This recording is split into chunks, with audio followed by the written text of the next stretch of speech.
Bonjour, c'est Thomas, bienvenue sur Tribulation Photographique. Aujourd'hui, je voulais vous parler d'Instagram. Pourquoi c'est un des réseaux préférés des photographes et pourquoi vous devez être présent sur ce réseau.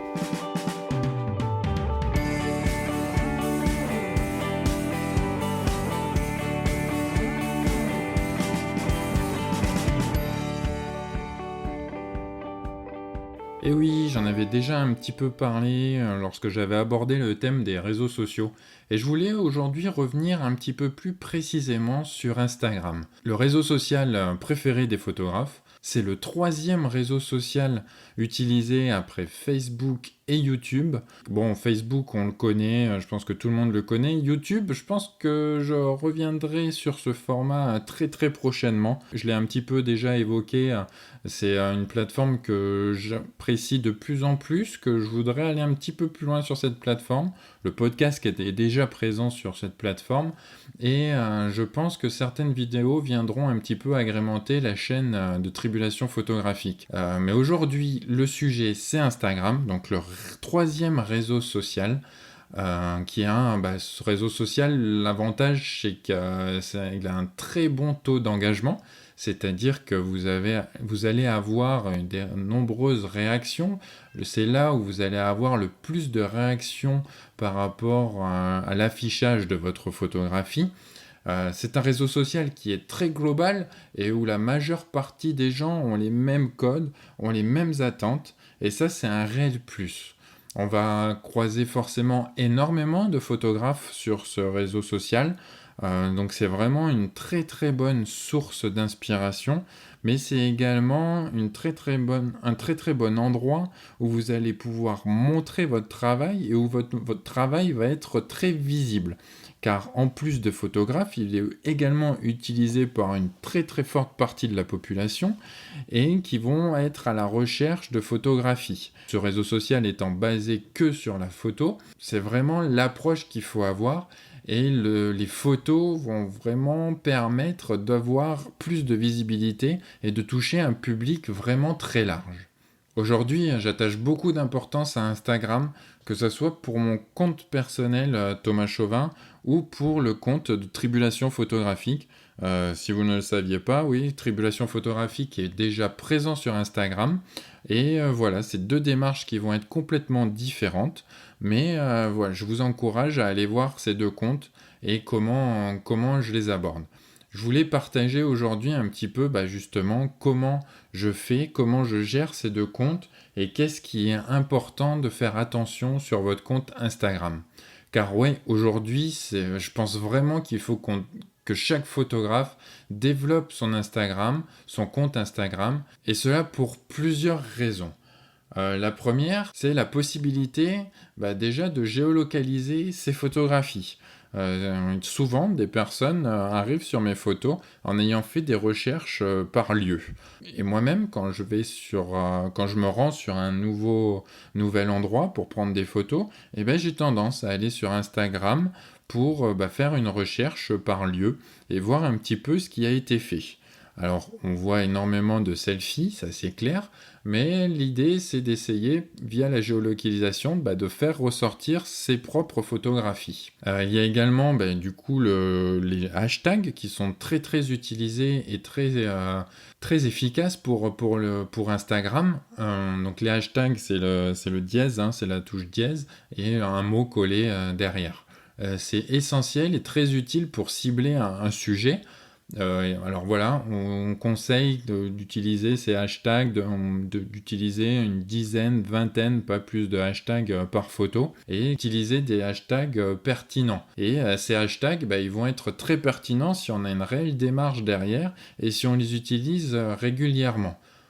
L'idée, c'est de trouver des hashtags qui vont coller le plus possible à votre photographie et dedans de mêler un petit peu des hashtags qui sont populaires, on va dire, c'est-à-dire avec beaucoup de personnes qui suivent ce hashtag.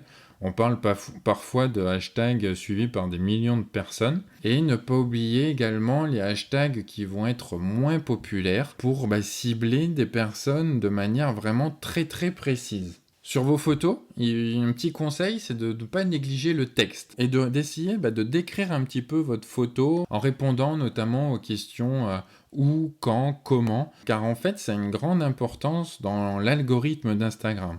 En effet, à ce moment-là, le fait de lire, votre spectateur va passer un petit peu plus de temps sur votre image, et ça, Instagram va le détecter comme de l'intéressement. Va dire qu'en fait, cette photo est intéressante pour le spectateur, donc vous allez remonter un petit peu dans les algorithmes, et votre visibilité, la visibilité de votre photo, va être améliorée. Donc surtout ne pas négliger le texte.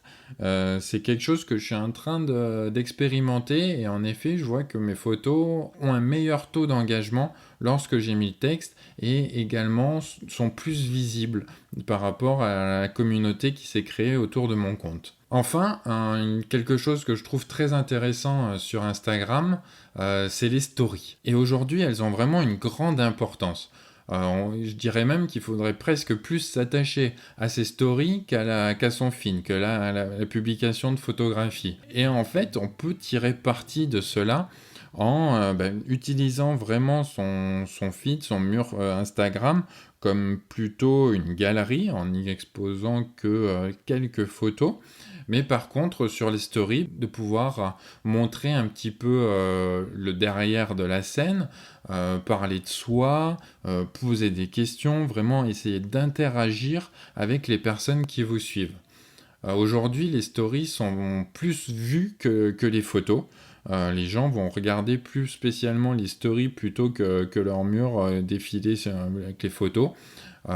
Donc vraiment ne pas négliger cette partie-là et même de publier vos photos dans les stories. De même, une bonne approche dans les stories, c'est d'essayer de raconter une histoire avec aujourd'hui je vais vous raconter et puis voilà montrer en fait des shootings, l'histoire d'une photo, des expos. C'est vraiment très très apprécié des personnes qui vous suivent. Alors tout ça, ça peut prendre beaucoup de temps. Et j'aurais un conseil, c'est d'essayer de planifier les publications sur Instagram. Aujourd'hui, il y a de nombreux outils qui permettent de faire ça. Et ça permet de gagner en régularité aussi. Comme je le disais tout à l'heure, les algorithmes d'Instagram prennent en compte également la régularité de publication, la régularité que vous avez à montrer votre travail, que ça soit aussi bien en publication de photos, mais également en publication de stories. Donc, il y a de nombreux outils qui sont utilisés. Moi, j'utilise Later depuis un petit moment. Je suis en train de voir peut-être pour passer sur Planoly. Je suis en train de tester. Les deux sont vraiment très très bien faits et vous permettront de gagner en régularité. Et également, le gros avantage, c'est que vous allez pouvoir passer qu'une fois par semaine sur la planification de vos photos. Vous n'aurez pas besoin de revenir régulièrement pour poster. Et ça, c'est un réel plus si on est à la recherche de gains de temps. Parce que oui, c'est sûr que ces réseaux sociaux nous font perdre énormément de temps. Ça, je crois qu'on est tous d'accord là-dessus. L'avantage du coup avec ces outils de planification, c'est qu'on va pouvoir y inclure les photos, les légendes, les taguer, comme je disais, avec les hashtags, avec la géolocalisation. Et puis ensuite, on va pouvoir planifier et dire que je veux planifier la publication de cette photo-là, tel jour à telle heure. Donc on va pouvoir ainsi optimiser aussi la visibilité de nos photos ainsi en publiant toujours au meilleur moment. Un autre outil que j'utilise un petit peu sur les stories pour rendre vos stories un petit peu plus jolies, c'est l'application Unfold qui permet de créer un petit peu des cadres, de mettre plusieurs photos, mettre des textes un petit peu plus jolis. Si vous ne connaissez pas, je vous encourage vraiment à tester ça. Je sais que je l'ai depuis un petit moment, je l'utilise pas encore assez régulièrement, mais voilà, c'est dans les objectifs aussi là, des prochains jours d'utiliser un petit peu plus ça et d'essayer d'embellir aussi bien mon mur Instagram, la publication de mes photos, que les stories. Voilà un petit peu les deux applications que je voulais partager avec vous pour que voilà, les réseaux ne deviennent pas une contrainte pour vous, mais surtout pour essayer de gagner un petit peu de temps et de visibilité. Donc voilà pour aujourd'hui un petit peu mon avis sur Instagram et quelques conseils. Je sais que certains photographes que je suis ont quitté Instagram, en ont eu marre de ce réseau social. Mais je pense que vraiment, il est très important aujourd'hui pour un photographe d'être présent sur ce réseau. Si vous pensez le contraire, si vous avez un avis, surtout n'hésitez pas à me faire un retour. N'hésitez pas à me le dire par email, podcast@thomaschauvin.com ou sur les réseaux sociaux, sur Twitter, sur Facebook, vous me trouverez très facilement. Et comme d'habitude, si vous pensez que ce podcast peut intéresser un de vos amis, n'hésitez pas à lui partager. Et si vous avez un petit peu de temps, n'hésitez pas à laisser une note sur Apple Podcast ou sur toutes les plateformes que vous écoutez. Je vous remercie, je vous souhaite une bonne journée et à demain pour un nouvel épisode de Tribulation photographique.